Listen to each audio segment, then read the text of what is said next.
The first Muslims faced a torrent of ridicule and abuse when they practiced Islam in public.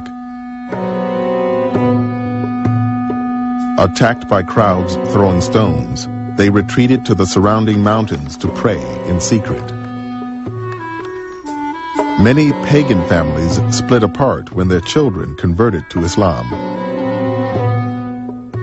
Finally, the leaders of Muhammad's tribe, the Quraysh, decided that harassment alone would not be enough to stop him. The Quraysh, they see it as, our honor is being threatened, we need to deal with this.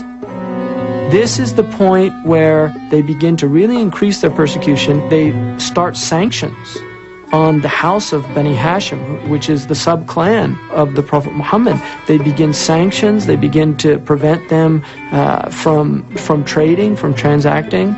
And that meant that basically they were being starved out. They couldn't buy food, they couldn't do business. Abu Talib was ruined by this.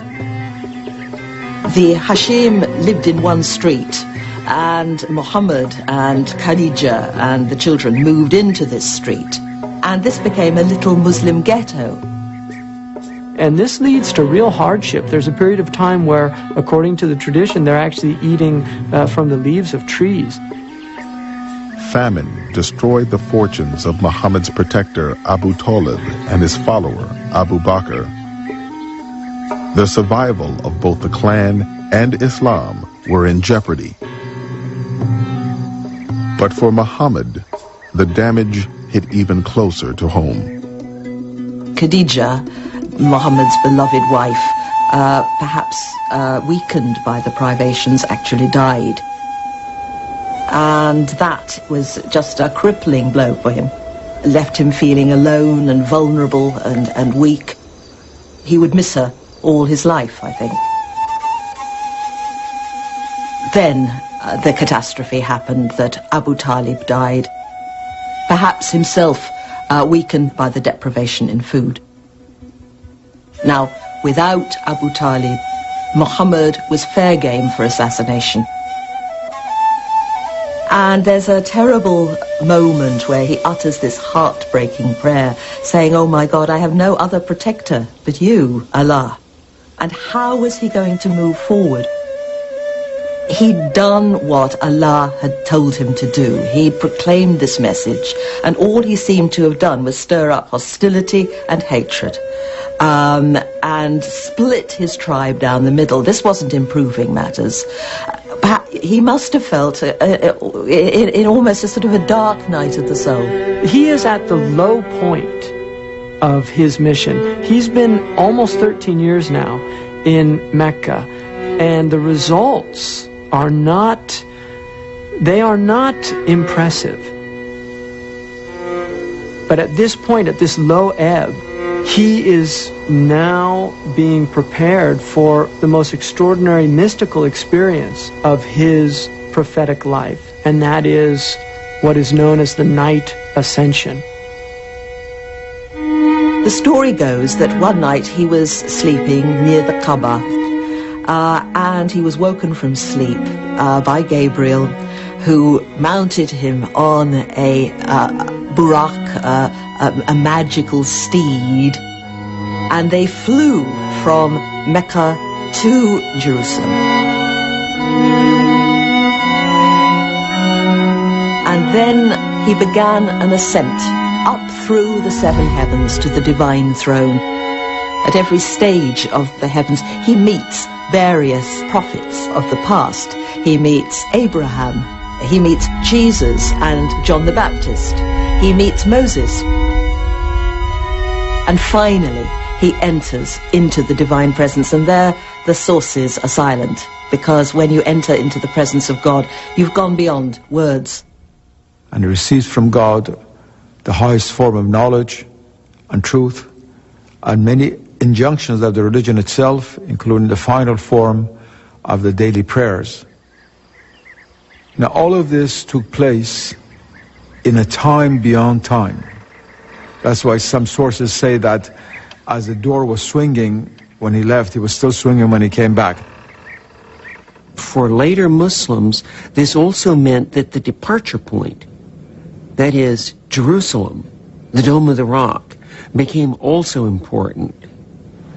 Muslims say that there are 3 holy cities in Islam: Mecca, and Medina, the city of the Prophet, and Jerusalem. When he comes back, somebody asks him, what have you been doing? And he says, I went to Jerusalem last night. And this man says, you went to Jerusalem last night? Are you willing to say that publicly? So they assemble this group and they tell him, describe for us Jerusalem. And he begins to describe it in very exact detail. And they're shocked. They don't know what to make of this now. The story of the night journey not only incited Muhammad's enemies, it caused doubt even among some of his followers. This is something they hadn't really expected. A journey that takes them a month to be made in an evening and to come back. What Abu Bakr says is, listen, I believe that he's getting messages from God. That is certainly more extraordinary than making a night journey to Jerusalem. As Muhammad's relationship with the Meccans continued to deteriorate, his enemies decided that the time had come to eliminate him. And they decide to get a youth from each clan. They all come together and they're going to strike him with one blow together, so the blood is distributed amongst all the clans. Under cover of darkness, the assassins surrounded Muhammad's home. Inside, a covered figure lay asleep. As dawn broke, they prepared to strike. But Muhammad had been forewarned about the plot. He asked his cousin Ali, whom he knew the Quraysh would not harm, to take his place. By the time the assassins burst into his home, Muhammad and his companion Abu Bakr had escaped into the desert. With the Meccans in hot pursuit, they set out on a circuitous route to the oasis settlement of Yathrib, 250 miles to the north. For several months, Muhammad had been sending his followers there for refuge. Now, he was about to join them. Yathrib was quite different from Mecca. It was an agricultural settlement. People grew dates and they had farms, and there were a number of clans and tribes living together in the settlement. The settlement was engulfed in tribal warfare of the worst kind. It was an example of where the whole system in Arabia was beginning to break down. One killing led to another, and nobody could seem to find a solution. Nobody, that is, until the clans of Yathrib heard about the trustworthy Muhammad, hoping he could unify its warring factions, which included 2 major pagan tribes and their Jewish allies. A delegation from Yathrib had taken the dramatic step of inviting Muhammad to move to their settlement.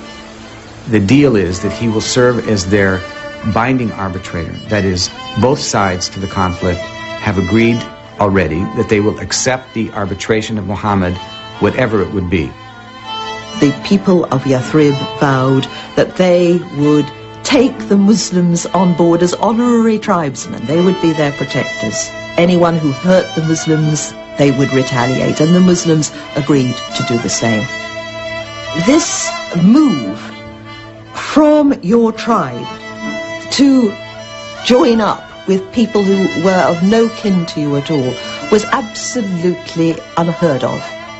Muhammad was really going off into the wilderness here.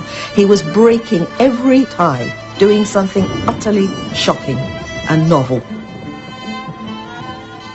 When Prophet Muhammad was leaving, he stood up on a hill, and he was looking on Mecca, and his tears were coming down of his eyes, and he talked to Mecca and he said, God knows that I love you, Mecca, so much, but it is your people who are chasing me out. In Yathrib, Muhammad's followers anxiously awaited the Prophet's arrival. Had the man they hoped would save them been able to save himself? Had the Meccans captured or even killed him? When Muhammad finally reached the outskirts of the city, his relieved followers rushed to greet him with a song Muslims around the world still sing 1,400 years later. وجب الشكر